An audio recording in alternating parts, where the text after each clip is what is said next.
Hello, I'm here to address a common question and problem, which is these three. Many people, they like to take a look at something made by Zepto, specifically Bullet Echo, and say, oh, that's not fair, game is busted, new heroes are overpowered in some way, shape, or form. And I feel like there's an extent of truth to that, which has definitely been um, hyperbolized in some cases, and in other cases it's totally real. It's very much an issue. Um, and I feel like where we need to direct our energy is, yes, we can blame some of our problems on these newer heroes, but let's be honest, you're also out here losing to Mirage, and you're out here losing to Angel, and you're out here losing to basically any good hero, and some of the heroes aren't good, that people main, and they have issues with that, but also some of the heroes that exist in the game are totally fine, and the players are, kind of whiny about the wrong things. Um, I would like to address each one of these by breaking them down stat for stat, pros, cons, counters, and just take an overarching look into why people feel the certain need to want these characters nerfed. And at the end, hopefully, I could also provide some insight as to what should be done about these heroes, because Zepto's honestly been good about what they change when they balance heroes. The thing is, they don't release balance changes often, so they've probably already thought of a lot of the stuff that I'm gonna say, but in case they didn't, this would be a great time to address these. We're going to start off at the top with Lynx. Lynx is, she's obviously a force and arms sniper, which is meant to counteract Slayer. Um, Slayer being incredibly slow but powerful. Super one-dimensional, I would say, in Slayer. And Lynx is the exact opposite of that. She doesn't quite bring anywhere near the same power, but instead of having a giant rifle that booms across the entire map, she brings a very light, efficient, quiet bow and arrow. Everything about her is intel in sort of this passive way where she gives no intel to enemy teams because she quiets her own, and she loudens other teams to make it easier for your team to hear. So she's incredibly versatile. She also... Hold up, let me write these in. She's very versatile. She has very few, like, issues that, oh, this character's coming at me, okay, I respond in X way. There are some characters that it's like you have a matchup and the one character just physically cannot win. A great example of that is Bastion versus Smog. Smog does not take many W's, but in one-on-one encounters, Bastion is probably the character that he just counters the most. Break his shield with your rocket, and even if you miss the first rocket, you're gonna get a second opportunity because he's so slow when he's shielded. And then by the time his shield's broken and he takes some of that splash damage, you just move in with the minigun. And even if both heroes are at full health, or assuming that they're at similar stats in terms of their health and armor, the Smog is going to win every time. And the worst part is, there's only one thing the Bastion can do to, like, to stop that, and that is the unintuitive thing of moving his shield away so that he can take the rocket directly and not have his shield broken so he can win the gunfight.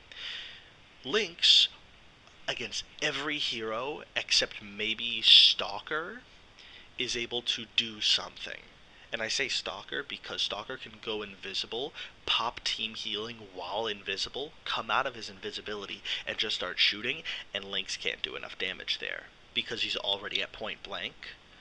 Um, and it doesn't work on the same thing. Does not work for Ghost because Ghost does not have team healing. He does not have damage reduction, so he can just get one shot in sniper mode. She's super long range. She can shoot people cross map, which is stupid. She has quite possibly the most flexible playstyle because she can like get speed on herself from shooting people. She has two modes, sniper mode and fun mode, and that gives her the ability to change up what she wants to do, whether she wants to burst someone down in one shot or hit them several times at a slightly shorter range. She has some of the greatest map control as well. Her ability, I'm not actually going to put in pros, I'm going to put it in cons.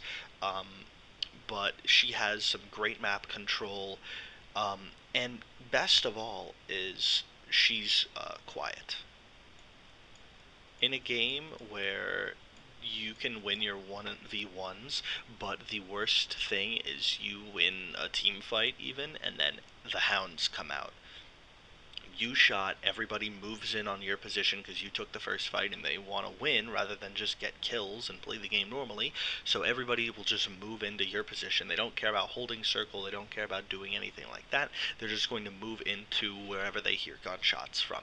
And Lynx being able to prevent the hounds from appearing, at least in as many numbers as they do, by just basically giving a suppressor to all of her teammates, that's really useful.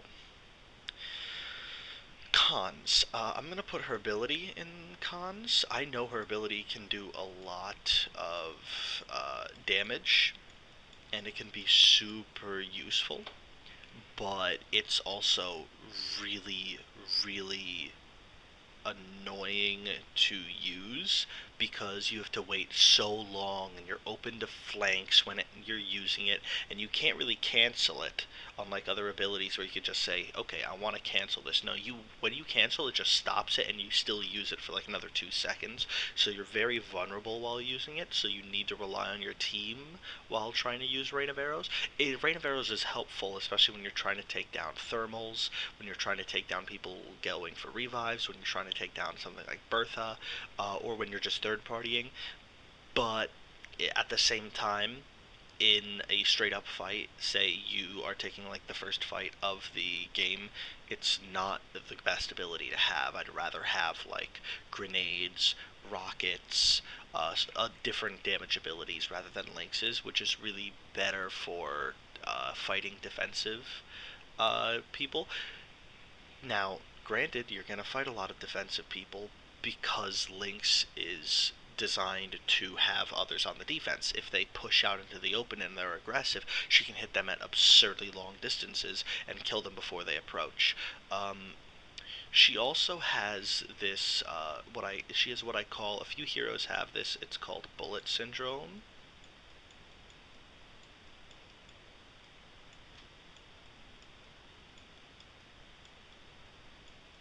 This is something that the other two heroes here do not have, and I think it's worth mentioning. There's a few heroes, Bertha, Leviathan, Lynx.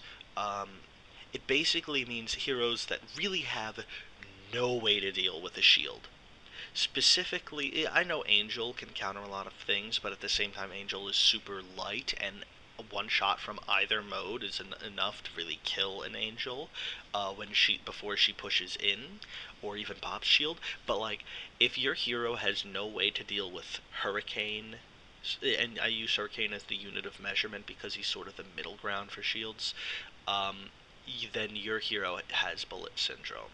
But if you have some way to stall, or your ability is useful in not just shooting, and you have some, options in terms of whether it be mobility or extra damage, then your character's out of bullet syndrome.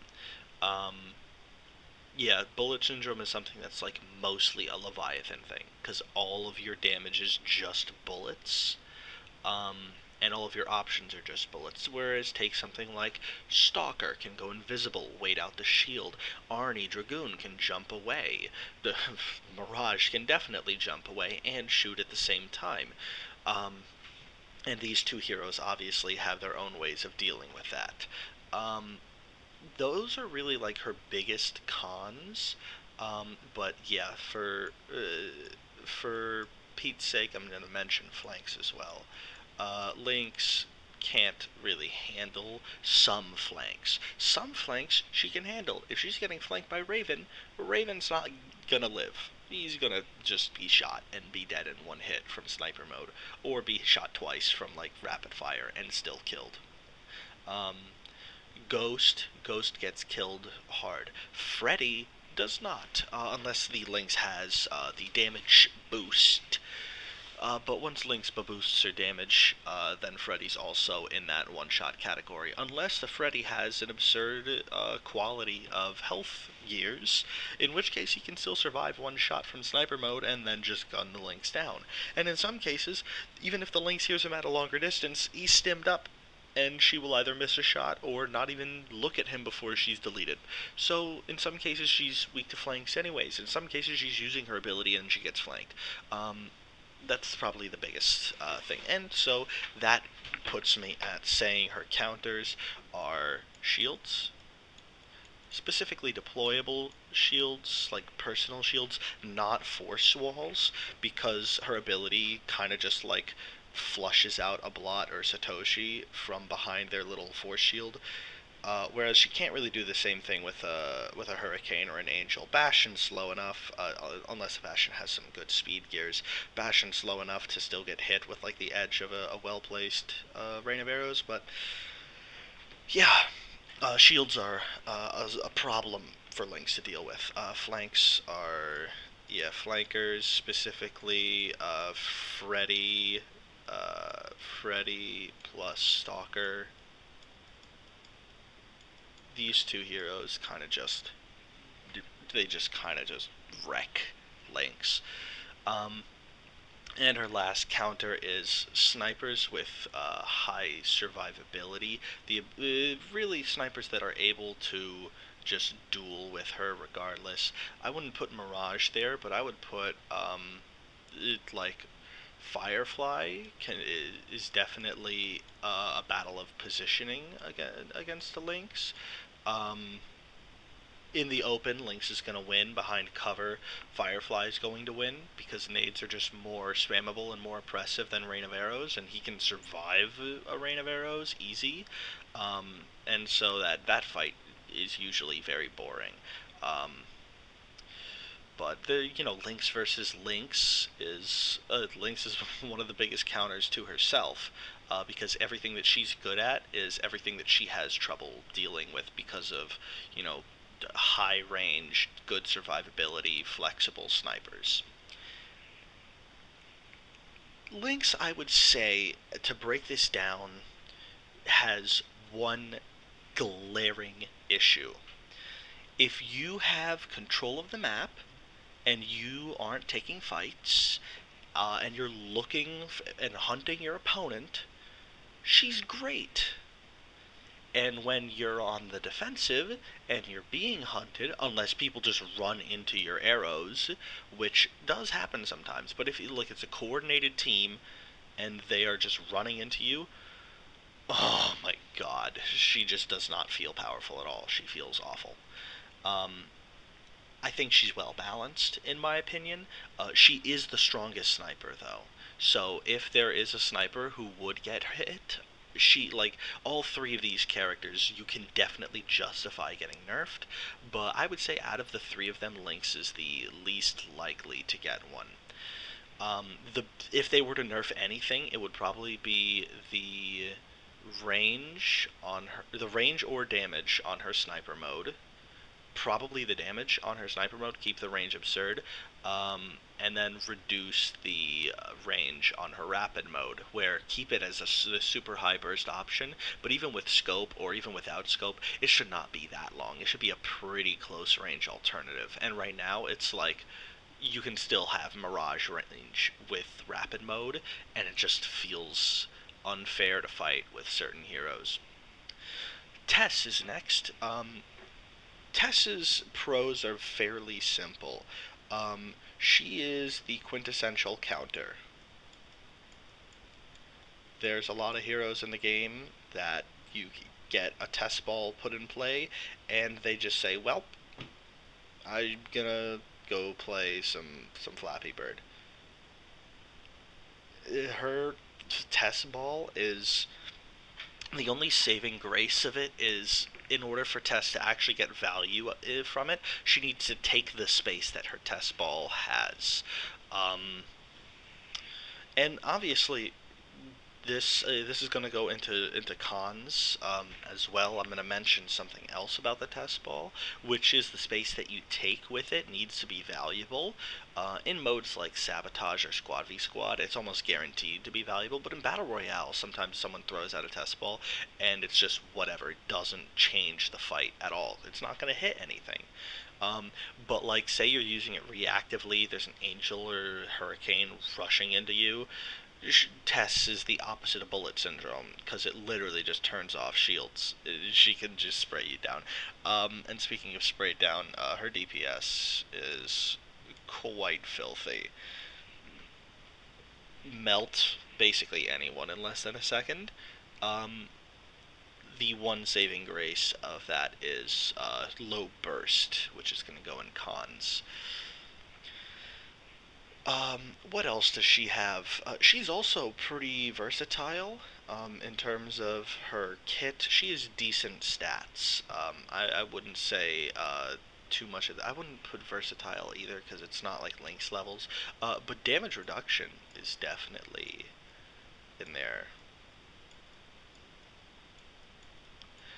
Damage reduction is really strong in this game. So much so that most of the heroes who have it, it costs something. For a hero like Bastion to get his damage reduction, he needs to be actively in combat. For Angel to get her damage reduction, she needs to also actively be in combat. It's not something that, like, she can protect herself from snipers beforehand. For all of the troopers, they need to, like, have their movement speed and give their team damage reduction. The problem with Lynx's damage reduction is that it's free. All you need to do is stand in the ball, which does not affect Lynx. It does affect her teammates, but it does not affect her in any way, shape, or form, to just stand in her ball and get free damage reduction. And that's really awful. Combine that with the fact that you can stack the two damage reductions, I believe like 30% from the ball and then like 48% with 4 personal gears, which, I mean, everyone who has Lynx at this point has 4 personal gears because they bought her. Yeah, her damage reduction can stack up and be very difficult to shred through her, like, less than 1,000 health bar, because she has such high armor with such high damage reduction. And, not to mention, if you're fighting her at close range, if you get in the ball, you lose armor penetration, which just makes her have even more damage reduction. So that, like, 1,000 health suddenly turns into nearly, like, against certain heroes, like Raven, it turns into like 6,000 effective health. Against some heroes with high armor penetration to start, it's still like at least 2 to 3,000 health. And while you're trying to whittle down like 2 to 3,000 health, she's going to out DPS you, because she's got that filthy DPS, and neither her ball nor her team heal prevents her from shooting you. And probably the worst part about her is she is super, like, easy. There's no skill involved in using her, because her gun aims, has a huge area of hitting, in some ways can hit around Obstacles, if you've been continuously locked onto them, so running behind cover, you need to be behind the cover to start. You don't need to stop and aim unless you have a scope and you want to snipe people with a Tesla gun, but most people don't. Most people just find it better to run in anyways because you don't really get punished for that unless your opponent is actively doing a counter strat. Here's her cons. She's kind of stationary. Her ball does give her a lot of benefits, but it restricts her to a certain area. If she puts her ball down and the enemies retreat, she now is just in her ball. She can't push out of it, otherwise she loses her damage reduction and she loses her ability to counter. And so all she has is raw DPS. Couple that with the fact that she has low burst.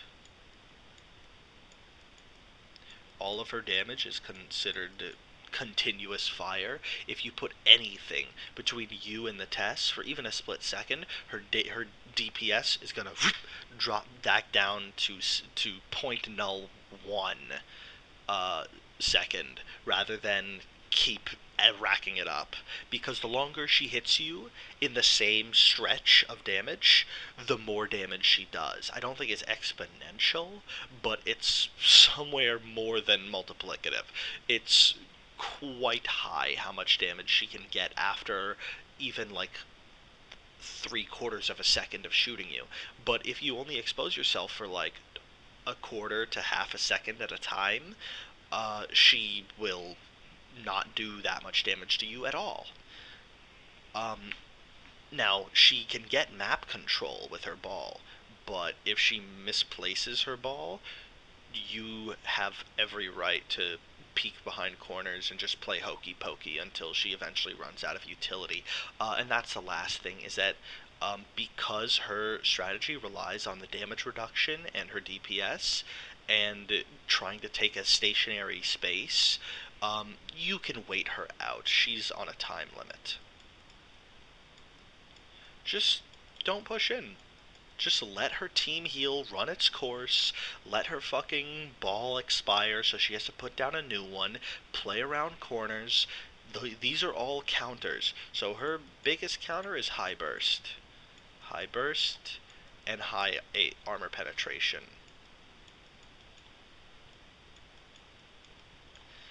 Just, you know, you can play like a character like Raven all the live long day, but at the end of the day, Freddy's just better for killing Tess. And some Freddy's, they lose to Tess and they think, oh, Tess is OP, because these Freddy's just run in.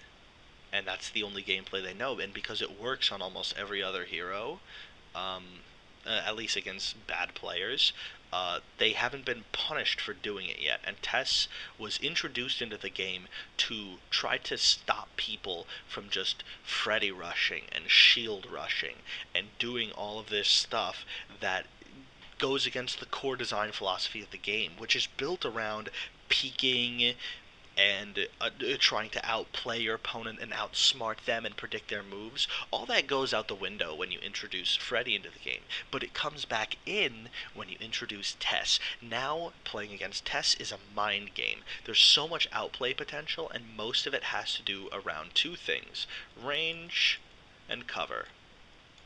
If you are a long-range hero, you want to be in the open, you want the Tess locked inside of a building, and if they try to peek their stupid little head out of the building, you just knock that head off its shoulders. If you're playing something like Slayer, maybe you want to be inside a building and the Tess outside, so that you have cover and range. But in most cases, you're playing Mirage, you want to use your jump back, cancel, get that range boost, find a scope first and foremost. Obviously, you don't want her touching you at all.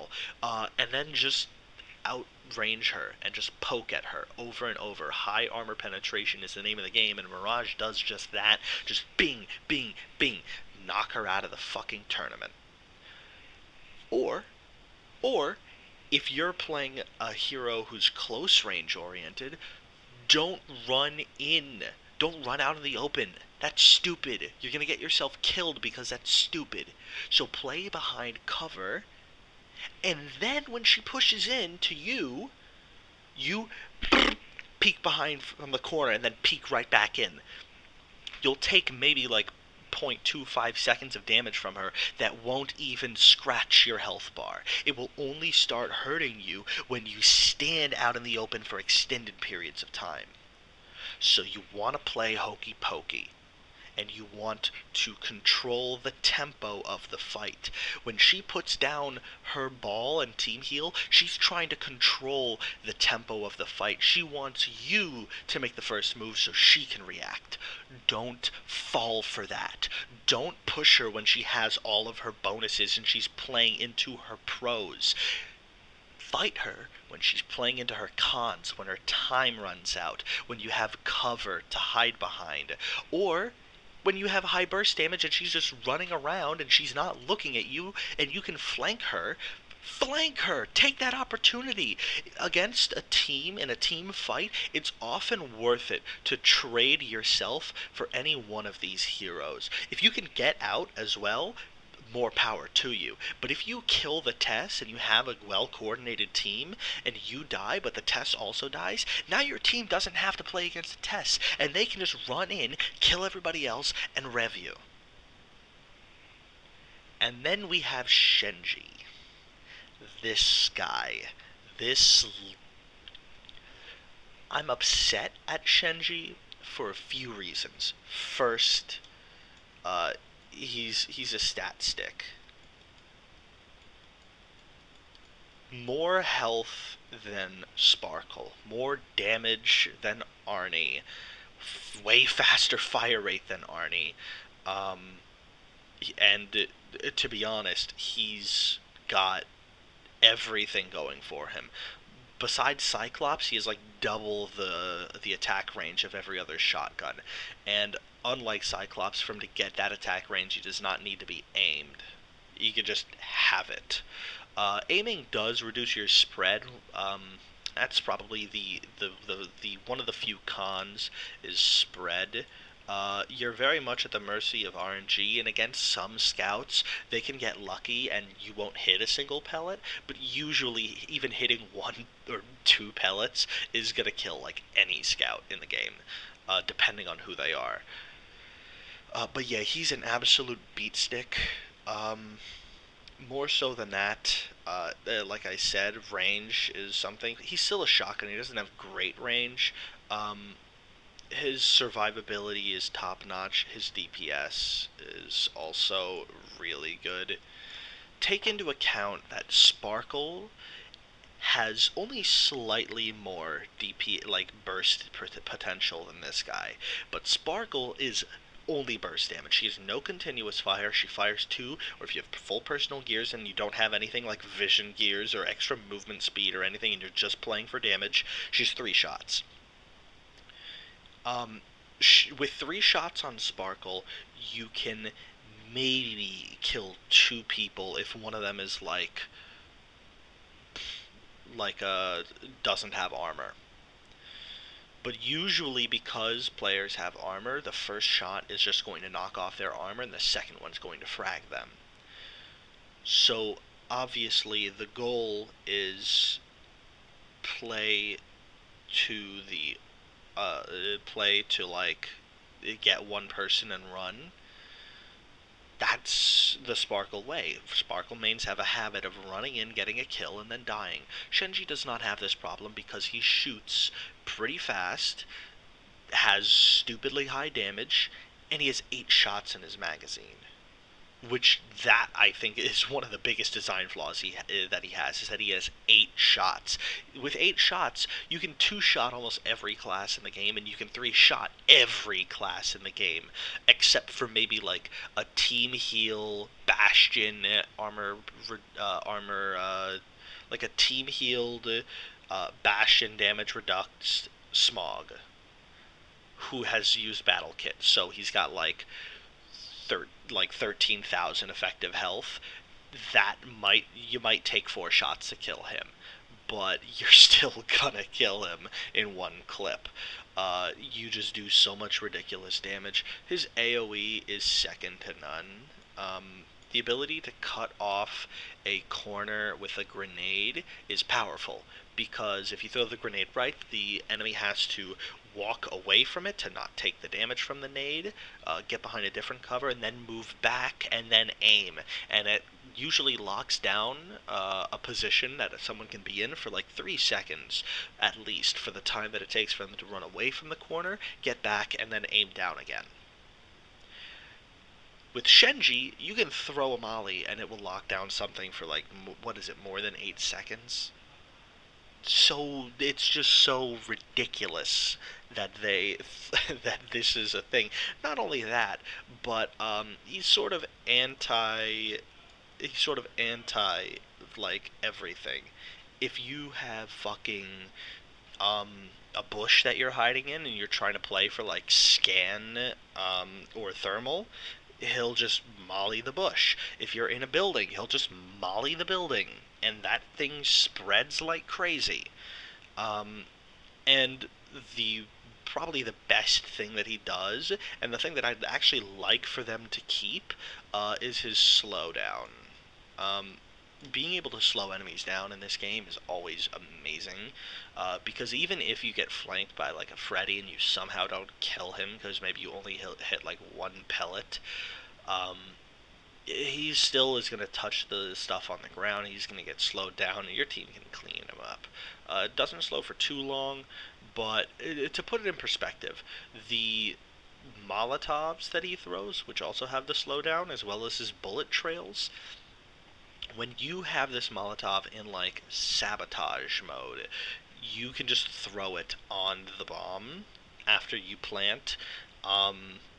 And I was playing Sabotage the other day. I had a Bastion on my team who killed the Shenji, and a Molotov basically went off as the Shenji died, and the Bastion, even with shield down, physically was too slow to escape the Molotov's range from the center, like, before he got melted. He literally could not move out of it fast enough because it just does so much damage over time, and it just does so much slowdown on someone who's already that slow. Here are his cons. His spread is one thing. Oh, and I almost forgot. He also has 500 vision.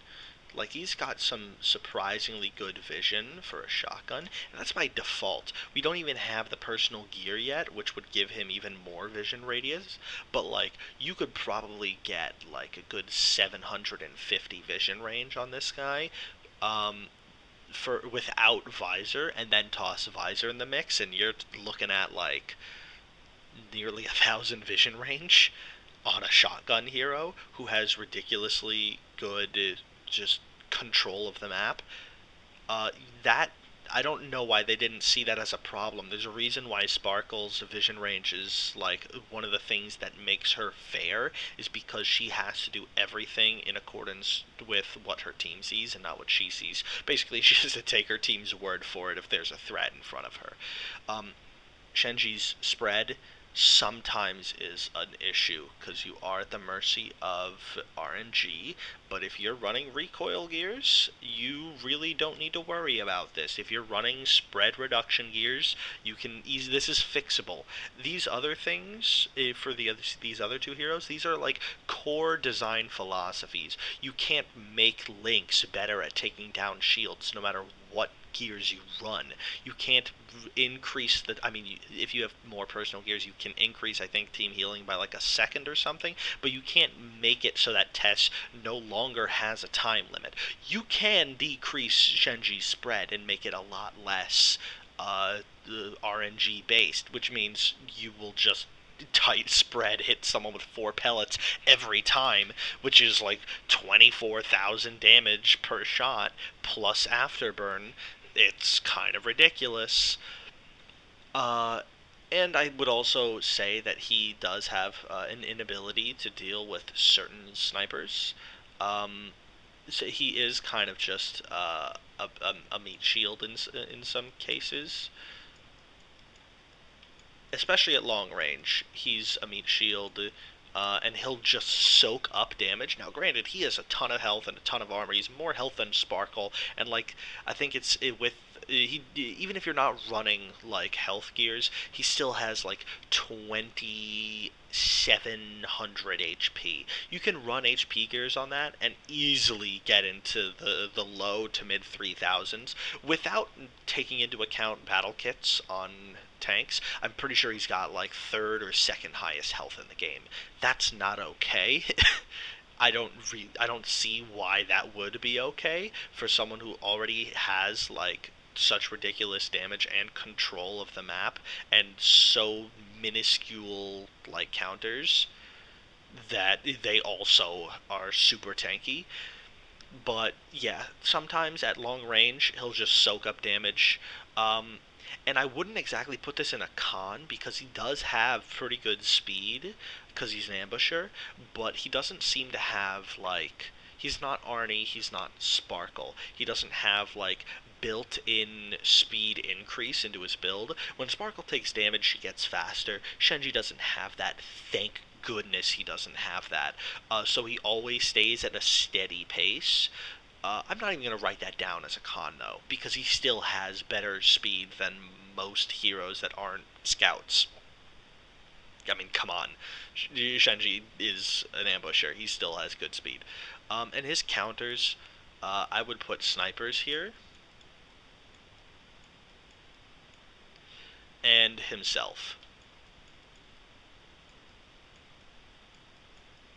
And by himself, I don't mean a rival, like another person playing Shenji. I physically mean, like, you can get yourself, like, kicked and temporarily banned for team damage, and your Molotovs, if you're not good with your Molotovs, and also for some reason they explode on your allies, if you throw them into an ally, um, which only reinforces players to play Shenji just like recklessly and run in front of their team, so that they don't hit them with Molotovs. But like it does just as much damage to allies, not to himself, but to your allies, as it does enemies, which is a lot of damage, and it slows them. So you can more reliably than with grenades, you can kill people with Molotovs. And by that I mean like accidentally, like kill your team. That's not good. It's really not good, and honestly, they need to change that. But before they change that, they need to change everything else. And their snipers.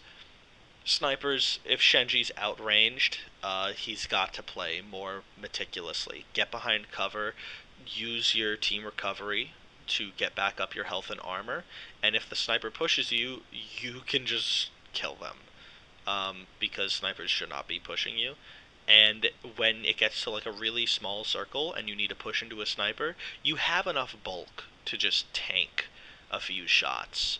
If it's a blot, which I would say is probably his worst matchup, because he does not have a lot to get through the shield in like the end game, he could just throw his molly onto the shield. And I honestly, the blot can't do anything about that now that I think about it. No, blot's not the hardest matchup. Who would be Firefly? Yeah, Firefly could probably kill him before he gets in, just because Firefly's got that ridiculous damage and decent survivability to maybe survive 2 pellets to the chest. Yeah, Shenji does not have a lot of things countering him. It's Firefly. He can tank a Slayer shot and rush the Slayer down. He can tank a Blot shot and rush the Blot down, or just molly the Blot's shield and ignore the Blot and probably just kill them that way.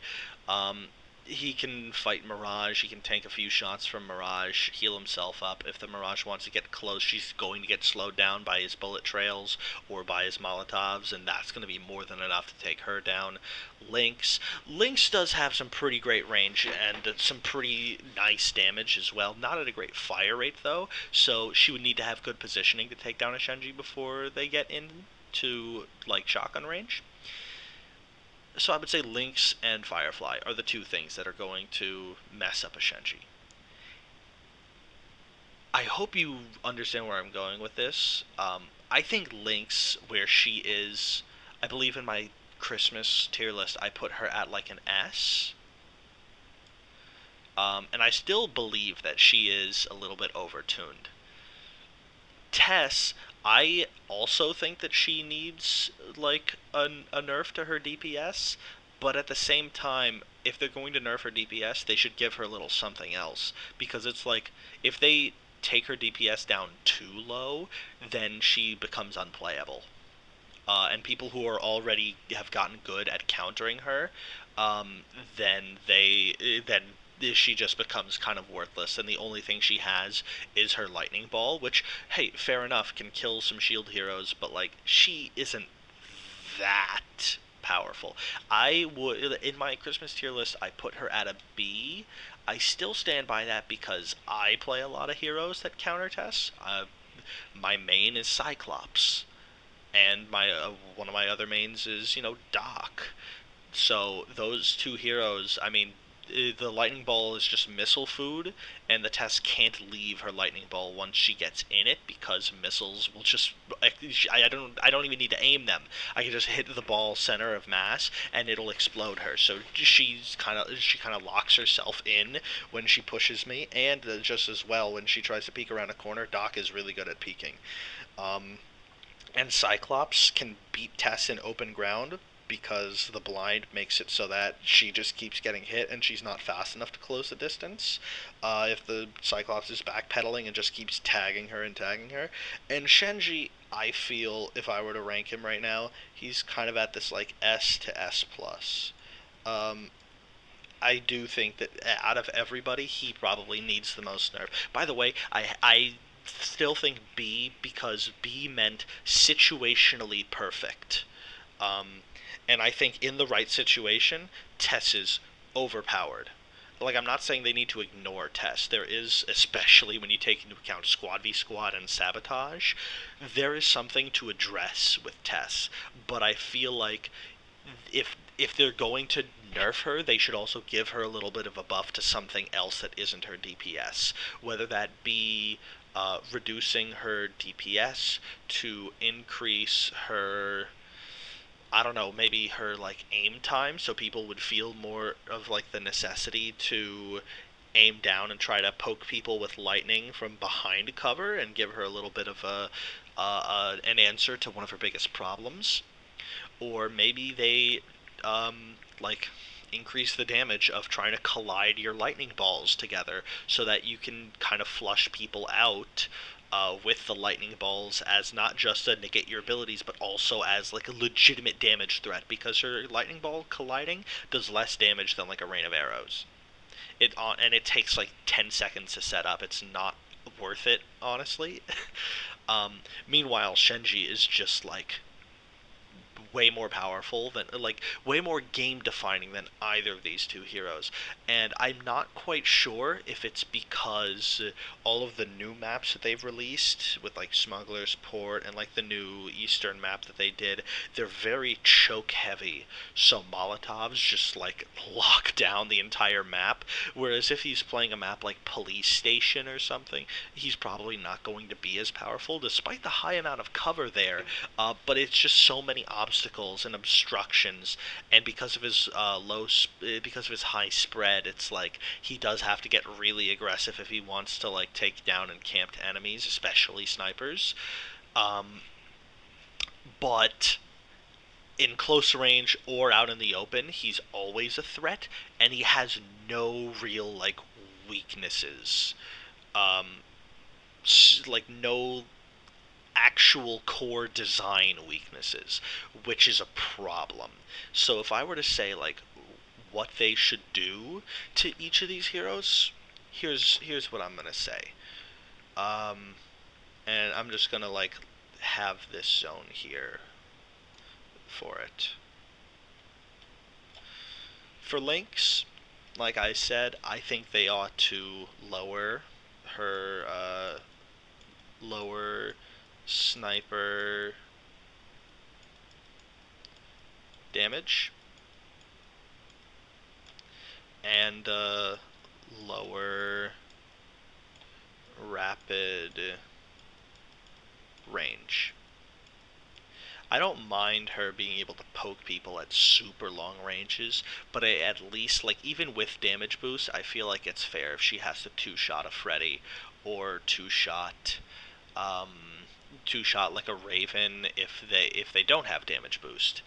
I think the sheer amount of damage she does with her sniper, it's like the two heroes who really counter her are Freddy and Stalker. Um, and yes, she does have problems with the fighting shield heroes as well, but that's not nearly as much of a problem, especially when you consider like the amount of heroes that people play now that do well against shield heroes. Dragoon and Arnie are both pretty popular in the meta. Smog and Doc are. I'm seeing a lot more Smog players than Doc players because, honestly, some people just are under the belief that Smog is better than Doc. And whereas I think he's better when playing solo, I think in a team, Doc just provides more utility. But that's just me. Everyone's allowed to have their opinion. Um, it's both of them wreck shields. Tess is very popular in the meta, and Tess just annihilates any shield user of any kind. Grenades are a good way to stuff shield pushes, or at least do some good tertiary damage. And at the worst case scenario, you can always like put a rain of arrows down and run away so that they take some damage and you're like on the run. And while you're running, they're probably going to get 50-50 by someone, whether your teammates or a different group. Sure enough, you might run into another group yourself, but there's things you can do against shield because Lynx is decently fast as well. Tess, I would like lower her DPS. Also, what is it about confirming kills with all these heroes? I just realized because Lynx has the fucking bleed, Tess has like the aftershock, and this guy's just AOE and damage over time king. So why does everybody have to have damage over time now? Can't they just do damage? What? Why is that the fad for Bullet Echo developers that everybody now needs damage over time when they come out? It's just it's just dumb. Damage over time used to be like a unique thing that Pyro had. Like, I mean, Sparkle didn't have it, but Firefly, Smog, and Freddy had it in one way or another. Smog, you hit him, get set on fire. Freddy, he hits you, get set on fire. Firefly, sting, baby, sting. And now, oh, Lynx is bleed and Tessa's aftershock. Shenji makes sense, he's Pyro too, but why do these two need to have damage over time to confirm their kills? It's dumb. I digress. I would lower Tess's DPS, or at least lower the ramp ups to give people a little bit more time, like maybe 0.1, 0.2 more seconds before it starts doing really lethal damage. But I would also counteract that by like giving her something. I'm not sure what it would be. Hell, you could give her like an increase to give her more like faster reloads, or you could give her fucking better charge on her ball, or make the default size of the ball a little bit bigger. Like, I know it's a pretty big radius, but like if you're trying to lock down a whole building, it's got to maybe have like an extra 50 increase to its radius by default. I think that would probably be good. Yeah, I think I'm going to lock that and just increase ball size. Make it harder for if people are, like if an angel is, I'm spelling increased wrong. If angel's trying to rush into your ball, oh, you're trying to rush into my ball? Well, my ball's a lot bigger, and when I use it, you can't react and like try to skirt around it because it's a little bit bigger. Makes it harder for people to get away with just blindlessly running into your lightning. But yeah, increased ball size is probably what I'd go for. But really, you could do any like small quality of life change for Tess that makes one of these counters a little bit less oppressive against her. Um, I don't think you should do anything about cover. I think taking cover being the counter to Tess is a good thing because it trains players to have better fundamentals. Um, high burst, I mean, she does have a lot of damage reduction, so it's only a counter when she is off her time limits. Same with armor penetration. Maybe range. I don't know. I think it'd be kind of nutty to give her any more range than she already has, but hey, test it. Test it, Zepto. And then you got Shenji over here. And here's what I think he needs. I think he needs two things. You could go one of two ways, so I'm going to kind of slash this in half. The first way is keep him with high DPS, in which case you need to remove the slowdown of his fire, unfortunately, or you would need to just... I don't even know what you would do as the second thing. Probably reduce his armor. You could reduce health and armor, like HP to 2,500 or so at highest, and armor to like 300. Put him in line with like Freddy and Firefly. That way, he's still kind of a survivability thing, but he loses out to like low armor penetration heroes like Raven would have a lot easier time, Cyclops would have a lot easier time. Then you're giving the entire faction of like Force and Arms the go-ahead to take this guy down because they outrange him. And that way you're sort of introducing this more rock, paper, scissors type thing while keeping his damage and his AoE really oppressive, and you don't have to change what makes him like so like unique to play is that he feels like this juggernaut setting everything on fire. And then you have the second option, which is to make him a meat stick but not a beef stick. Don't give him so much damage. So you keep the slow on his Molotov, but reduce the reduce either the damage of the pellets or the pellet count, but reduce shotgun damage. I honestly am fine with him having like really strong pellets, but if he only had like 2 or 3 of them instead of having 4, I feel like that would be better. Or just keep him with 4 and cut their damage in like not quite half. Don't put him to like 300, but like maybe 350, 375 is a good place for it to cap out at per pellet. He does not need all that damage. His AoE does his damage for him. And in this case, I would do a slight decrease to his afterburn. Specifically, I'd make it bad against armor as well, because for him to just be able to annihilate armor and health in one ability is kind of stupid. So, fire stinks versus armor. These are the changes I would make to these top tier threats right now. Let me know what you think about this, I guess. Everybody's entitled to their own opinion. This is how I feel about the current state of these heroes. The fact that they are paid has no bearing on what I'm putting in. I still want every hero in this game to not only be balanced, so not too strong but not too weak. I also want them all to be fun to play and to fight against. The more that you encourage your players to think, to be like, oh, they're playing this hero, so if I play like this, I might lose, but if I play like this, I have a higher chance of winning, and taking advantage of their strategies. And then as the person playing that hero, you're like, okay, my opponent, if they're going to try to beat me, is going to play like this. How do I stop them from doing that? And then you have a very intricate game that is, quite frankly, a marvel of modern game design. So, something to chew over.